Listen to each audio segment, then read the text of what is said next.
اور امام مسلم کے اوپر یہ الزام لگایا کہ انہوں نے حدیث کو چھپایا، جس طرح کہ مرزا جیلمی کئی مقامات پہ امام بخاری کے حوالے سے یہ کہہ چکا ہے کہ امام بخاری نے یہاں الفاظ کو چھپا لیا۔ اب امام بخاری رحمۃ اللہ نے بڑی کنٹرولڈ سی حدیث لے کے آئے ہیں، لیکن حدیثیں چھپ تو نہیں تھی جانی۔ تو بخاری کے الفاظ ہیں، عبد الرحمن بن ابی بکر وہاں کھڑے ہو گئے اور انہوں نے کچھ کہا۔ امام بخاری ذرا شرمیلے مزاج کے تھے، انہوں نے اس کو سکپ کر دیا، صرف کہا کچھ تو کہا تھا نا۔ جب امام بخاری کو کسی راوی نے حدیث بتائی ہے تو اس نے آدھی کہانی تو نہیں بتائی نا، ٹھیک ہے۔ تو یہ محدثین کے ہاں مزاج پایا جاتا ہے، کہیں وہ فلاں فلاں کر کے نام ہائیڈ کر دیتے ہیں۔ ظاہر ملوکیت کا دور ہے، جان بھی بچانی ہوتی ہے۔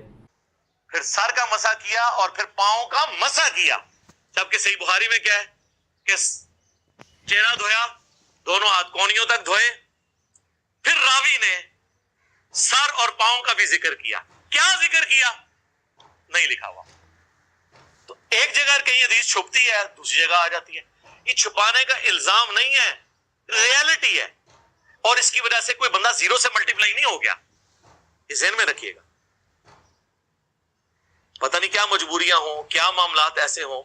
تو مولانا اسحاق صاحب نے پہلی دفعہ میرا دماغ کھولا۔ اس کے بعد جب میں نے بخاری مسلم کی احادیث کو کریٹیکلی واچ کیا تو مجھے نظر آیا کہ واقعی یار کہیں نہ کہیں کسی نہ کسی جگہ پہ کمزوری دکھائی ہے سب نے، چاہے وہ حکمت کی وجہ سے دکھائی، چاہے وہ انہوں نے اس وقت حکومتی جبر سے بچنے کے لیے دکھائی، یا انہوں نے پبلک پریشر کی وجہ سے دکھائی، واللہ عالم۔ ہم ان کی نیت کے اوپر شک نہیں کرتے، لیکن بہرحال کام تو ڈلا ہے۔ امام ابو داؤد کی سنن ابی داؤد کے حوالے سے مرزا جیلمی نے یہ دعویٰ کیا کہ انہوں نے الفاظ کو چھپا لیا۔ چڑ کھاتا تھا، یہی بےمانی میں آپ کو ابو داؤد سے بھی دکھاؤں گا۔ ابو داؤد میں تو بے شمار کسی قسم کی فلاں والی بےمانیاں ہوئی ہوئی ہیں۔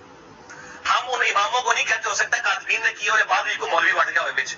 اب آپ سنیے کہ سنن ابی داؤد میں فلاں فلاں، یہ فلاں فلاں، یہ پہلے تو سنن ابی داؤد دارالاسلام کی ایک کلوز کریں گے فرام بھائی، یہ دارالاسلام کی میرے پرام میں کارگو چھاپی مکتبۃ شاملہ میں فلاں فلاں کو ملے گا، اس میں ملے گا، اور جب ہم یہ فلاں فلاں نکالنا شروع کرتے ہیں سانوں لگے تو فلاں نہیں کیا وہ تو ہم دستا ہے کہ ایک کام ہوا ہے کتاب کاتبین نے کیا، میں نہیں کہتا امام داؤد نے کیا، البتہ 275 ہجری میں کہتا ہوں کاتبین نے کیا ہوگا، پر یہ فلاں فلاں۔ اب میں اس میں سے آپ کو پیج بتانے لگا ہوں۔ اور امام ترمذی کے حوالے سے مرزا جیلمی نے یہ کہا کہ امام ترمذی کے اوپر حنفیت غالب آ گئی اور انہوں نے یہ کہہ دیا۔ پھر ان کے حوالے سے مرزا جیلمی نے کوئی اس طرح کی چیزیں بیان کی ہیں۔ تو محدثین کے اوپر مرزا جیلمی نے یہ بات کی ہے کہ محدثین وہ احادیث کو چھپا لیتے تھے، الفاظ کو چھپا لیتے تھے۔ بحمداللہ ہمارا محدثین کے اوپر اعتماد ہے، ہم یہ ہرگز نہیں کہتے کہ وہ احادیث کو چھپا لیتے تھے۔ یہ ایک محدثین کا طریقہ ہے کہ وہ اختصاراً ذکر کر دیتے تھے، ایک مقام پہ ایک طریق کو مختصر ذکر کر دیا اور دوسرے محدث نے اس کو تفصیلی ذکر کر دیا۔ تو اس کا مطلب یہ نہیں ہوتا کہ ایک جگہ پہ اختصار آ گیا تو بس اسی پر اکتفا کریں گے، نہیں، تفصیلات دیکھیں گے، اس کے تمام طرق کو جمع کریں گے۔ اب سیدنا مالک بن حویرث رضی اللہ تعالیٰ عنہ کا یہ جو طریق ہے سنن نسائی کے اندر 1085، اس سے رفع الیدین کا ثبوت ہوتا ہے رکوع کے وقت اور سجدے کے وقت، یعنی سجدے جاتے بھی اور سجدے سے اٹھتے وقت بھی رفع الیدین کا ذکر اس حدیث کے اندر موجود